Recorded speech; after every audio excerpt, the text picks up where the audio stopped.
Hi friends, எல்லாருக்கும் வணக்கம். அண்ணாமலையார் கோயிலுக்கு வந்திருக்கோம். நம்ம இப்போ 8வது நாள் வசந்த உற்சவம் பார்க்கலான்னு வந்திருக்கோம் ஃப்ரெண்ட்ஸ். 10 நாள் மொத்தம். இப்போ தான் ஃப்ரெண்ட்ஸ் வந்திருக்கோம். வரலான்னு பார்த்து டைமே கிடைக்கல. 8வது நாள் வசந்த உற்சவம் தான் இப்போ தான் வந்திருக்கோம். எல்லாம் ரெடியாக இருக்குது ஃப்ரெண்ட்ஸ்.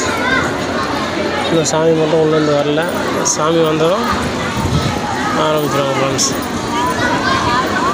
ஊஞ்சல் ஆடுது பாருங்கள் ஃப்ரெண்ட்ஸ். அதான் வசந்த உற்சவம். அண்ணாமலையார் அம்மனுக்கு பூ போட்டுற பொம்மை ஃப்ரெண்ட்ஸ்.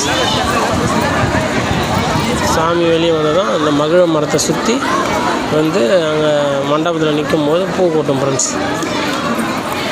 மொத்தம் 10 நாள் நடக்கும் ஃப்ரெண்ட்ஸ். இன்றைக்கி 8வது நாள் ஃப்ரெண்ட்ஸ். இன்னும் 2 நாள் தான் இருக்குது ஃப்ரெண்ட்ஸ். உங்களுக்கும் வாய்ப்பு இருந்தால் வந்து பாருங்கள் ஃப்ரெண்ட்ஸ். நன்றி, வணக்கம்.